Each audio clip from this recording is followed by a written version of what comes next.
అంతేనా? రెండవసారి మీ ఇంటికి వచ్చినప్పుడు మీ అమ్మాయిని నేను తీసుకెళ్తాను, నేను మీకు 3 కోట్ల రూపాయలు ఇస్తాను బేరం ఆడింది. అవునండి. మీ దగ్గర వారం రోజుల పాటుగా అక్కడే ఉంది కాబట్టి ఈ లేడీ అఘోరి అని చెప్పేటువంటి ఆవిడ, సో దాని దగ్గర డబ్బులు చూసారా? క్రెడిట్ కార్డులు, డెబిట్ కార్డులు, కారులో డబ్బులు, లేకపోతే డబ్బులు ఎలా వచ్చేవి అసలు? ఇంతకీ తన డబ్బుల గురించి ఎలా చెప్పేది? అంటే దగ్గర ₹1,00,000 క్యాష్ ఆమె దగ్గర ఉంచుకునేదండి. ఓకే, ఎక్కడివి ఎలా వచ్చేవి? ఆ క్యాష్ ఆమె 50,000 అయిపోతుంది, 50,000 ఉండే అనంగా క్యాష్ దాచేసుకుని మళ్ళా ఏటీఎం కార్డులు ఇచ్చి రప్పించుకునేదండి. ఓకే, ఎవరు తీసుకొచ్చేవాళ్ళు? ఆమె దగ్గర మినిమం ₹1,00,000 క్యాష్ ఉండాల్సిందేనండి. 500 కాగితాలు. ఎలా వచ్చేది తనకి డబ్బు అంతా? ఏడికెళ్ళి వచ్చేది? తను ఏం పని చేసేది కాదు, ఎప్పుడు చూస్తూనే ఆలయాల పొంటి తిరిగేది, లేకపోతే మాతో చెప్పేదండి, నాకు యూట్యూబ్ల వల్ల నెలకి 20 లక్షలు వస్తాయి, పూజ చేస్తే డబ్బులు వస్తాయి అని అందండి. మేము నిజమే అనుకు యూట్యూబ్ ద్వారా వస్తాయిలే అనుకున్నానండి. ఓకే, ఏం పూజలు చేసేది? పూజలు చేస్తే వచ్చేదని చెప్తున్నారు కదా, ఏం పూజలు చేసేది? భార్యాభర్తలు ఈడిపోయిన వాళ్ళకి మళ్ళా దగ్గర చేయటాకని శాంతి ఉంది చూసారండి. ఆయన పేరు వైఎస్ఆర్సీపీ నాయకులు విజయసాయిరెడ్డి ముండ్ల విడిపోయారు కదండి, వాళ్ళని అట్టా కలపటానికి ఆమె డైరెక్టర్ మాట్లాడుతుంది, నేను విన్నానండి ఫోన్లో. శాంతితోనండి. ఏ శాంతి? విజయసాయిరెడ్డి శాంతి? విజయసాయిరెడ్డి ఎవరు? ఓకే, వాళ్ళతో ఫోన్ మాట్లాడారా? ఏంటండి? ఎవరితో అఘోరి ఫోన్లో ఎవరితో మాట్లాడింది?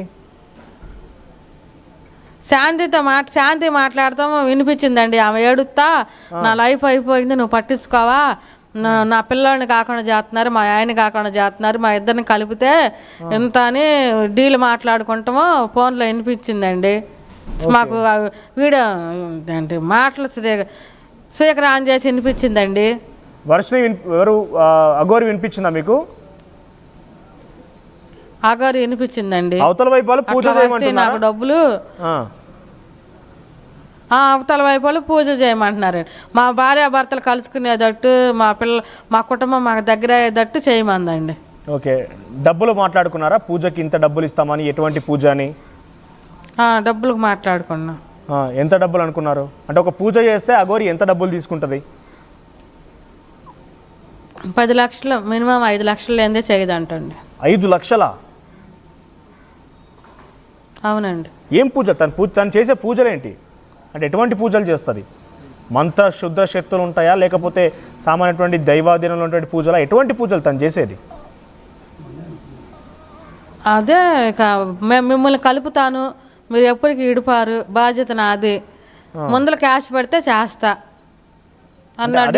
పూజలు అంటే ఇప్పుడు యాగాలు, హోమాలు లాంటి పూజలా, లేదంటే ఏదైనా బలిచ్చే పూజలా? ఎటువంటి పూజలు చేస్తా తను? శ్మశాన పూజలు అంటే అండి. ఓకే, శ్మశానం దగ్గర ఈ పూజలు చేస్తారు. శ్మశానంలోకి వెళ్ళి చేసిద్దండి. మీరు చూసారు ఎప్పుడైనా ఈ వారం రోజుల్లో? మొదటిసారి వచ్చినప్పుడు 4 రోజుల్లో కానివ్వండి, రెండవసారి వచ్చినప్పుడు 3 రోజుల్లో కానివ్వండి, ఎప్పుడైనా మీరు అటువంటి పూజ చేయగా ఎక్కడైనా చూసారా, గమనించారా? మేము పిల్లలిద్దరూ లోపల ఉన్నప్పుడు సడన్గా వెళ్ళి మా బాబు తలుపు తీసేటప్పుడు అయ్యో ఇట్ట పెట్టుకుని రుద్రలు వేసినట్టు అట్లా చేసిందంటండి. మా పిల్లాడు కప్పుకొని తలుపు తీస్తే బాబు నరిచారంటండి. మేము ఏకాంతంగా ఉన్నప్పుడు నువ్వు తలుపు ఎందుకు తీసావు, నేను పూజ చేసుకుంటున్నానని పెద్దగా కన్యార చేసి అరిచిందంటండి. ఎవరెవరు లోపల ఉంది? వర్షిణిను అఘోరి. అంటే వర్షిని అఘోరి ఇద్దరు కలిసి పూజలు చేస్తున్నారు, లోపల ఉంటారుగా. మీ బాబు వెళ్ళి చూసేసరికి అరిచారు. అవునండి. అంటే ఏం పూజలు చేస్తోంది? అంటే అక్కడ బలిచ్చే పూజలు లాంటివా, లేదంటే ఏదైనా హోమాలు లాంటి ప్లాన్ చేసిందా, లేకపోతే ముగ్గు లాంటిది ఏదైనా వేసిందా? ఎటువంటి పూజలు? అంటే భయాందోళన గురి చేసే పూజలు ఏమన్నా? క్షుద్ర పూజలు అండి. అయ్యో మంత్రాలు ఉంటాయి అంటండి, ఆ మంత్రాలు ఫలిస్తాయి అని చెబుతుంది. పుర్రెలు పెట్టే తన దగ్గర పుర్రెలు ఉండేవి కదా, ఆ పుర్రెలు కూడా పెట్టేదా? ఆ పుర్రెలు పెట్టడము, లేదంటే నిమ్మకాయలు పెట్టడం అలాంటివి జరిగిందా? పుర్రెలు కూడా తీసి చదువుకునేదండి. కదమ్మా, మీ ఇంట్లో ఇంత జరుగుతోంది, మీకు ఏ రోజు అనుమానం వచ్చి వెంటనే అవన్నీ బయటికి గెంటేయాలని కానీ పంపించేయాలని కానీ మీ స్థానికులకు చెప్పాలని కానీ మీ చుట్టుముట్టుండే వారికి చెప్పి పంపించాలని కానీ ఎప్పుడు అనిపించలేదా? అనిపించాను. నేను బ్యాగ్ ఇంకో 2 రోజులు 4 రోజులు ఉంటాను అందండి. రెండోసారి వచ్చినప్పుడు నేను గొడవ వచ్చి బ్యాగ్ బయట వేసేసేస్తే ర్యాపిడ్ అని బుక్ చేసుకుని భవానీ లాంటికి వెళ్తే మళ్ళీ వెళ్ళి ఏడుచుకుంటా అమ్మో ఈ టైంలో ఏమి లేవు అని ఏడిసిందండి. ఏడిస్తే మళ్ళీ ర్యాపిడ్ బుక్ చేసుకుని వస్తే ఆ రేతురు ఒక రేతురు వచ్చేసి పంపించేసామండి భయం వేసి. సో మీరు మీకేమైనా డబ్బాసు చూపించిందా? మీ ఇంట్లో తను ఉన్నన్ని రోజులు తనే డబ్బు ఖర్చు పెట్టింది, మీకు తినడానికి తనే ఇచ్చింది, మీకేమైనా కావాలని అన్నీ తనే చూసుకుంది, అన్ని విషయాలు తనే చూసుకుందని చెప్పి అఘోరి చెప్తోంది. మీ కూతురు వర్షిని కూడా మా ఇంట్లో తను అన్ని విషయాలు మాకేం చూసుకుందండి. అసలు బయట ఫుడ్లు మేము తినమండి. ఆమెతో పాటు ఎక్స్ట్రా ఒక బిర్యానీ రప్పించేదండి. ఆ మందులు తాగేవాళ్ళు మా ఇంట్లో ఎవరు లేవండి. ఆ మందు ఆ బిర్యానీ ఆమెకి ఇంకేం రప్పించిద్దండి మాకు. పొద్దున టిఫిన్ మేమే చేసేవాళ్ళమే.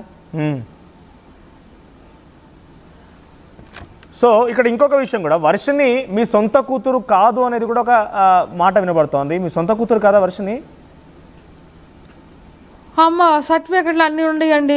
ఆ పెనుమూడు వస్తే ఆ పిల్ల ఇంటికాడే పుట్టింది, పంచాయతీ ఆఫీసులో మాకు పుట్టిన సర్టిఫికెట్లు ఉండి సొంత కూతురు కాదని ఎవరు అన్నారండి ఆ మాట? అంటే విష్ణు చాకం అని చెప్పారు. ఆ తర్వాత మా తోడుకోళ్ళు ఉండారు, మా బావలు ఉండారు. విష్ణు మా ఊరండి అండి, సొంత కూతురు కాదు నిరూపిస్తాం.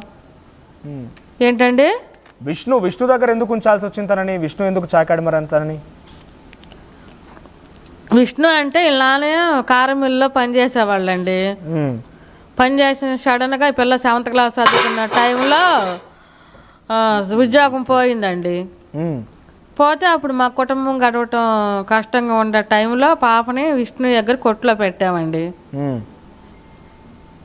కొట్లో పెడితే పని చేసి కొంచెం జీతం ఇచ్చేవాడు, కొంచెం జీతం దాచేవాడు. దాస్తే ఆ పిల్ల డబ్బులు ఆ పిల్లకి నగలు చేయించామండి. ఆ పిల్లకి చైన్ చేయించాము, 2 ఉంగరాలు ఉండయి, చెవులీలు ఉండయి.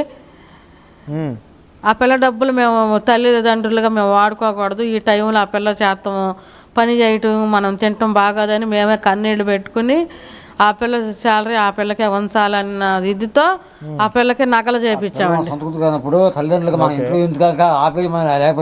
రైట్. ఇంకోటమ్మా, మీ ఇంట్లో ఒక నిమిషం తిరుమలకోట గారు, ఒక నిమిషం మీరు ఆగండి.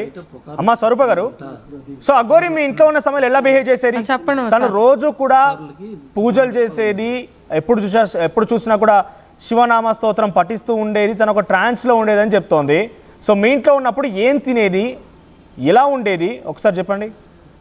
ఆ పూజలు లేవు, బంద లేదు, ఏమీ లేదు, మామూలుగానే మనుషుల్లాగానే ఉండేది. మామూలుగా బిర్యానీ తెచ్చుకునేది, లేకపోతే ఒక టైంలో మేము ఏదైనా కూర వండితే తినేది, పొద్దుపూట టిఫిన్ చేసేది. ఆ టిఫిన్తోనే ఆమెకు ముందలే బీరు కావాలండి. వాటర్ తక్కువ, బీరుతోనే టిఫిన్ చేయటం, బీరులో ఎక్కువ తాగిద్దండి. ఎవరు తీసుకొచ్చేవారు తనకి ఎవరు తీసుకొచ్చేవారు అవన్నీ? తీసుకురా ఆ బాక్స్ అలా ఉంది, కేసు వీరు తీసుకునేది. ఆ బాక్స్ తీసుకొచ్చి ఇక్కడ పెడతాను.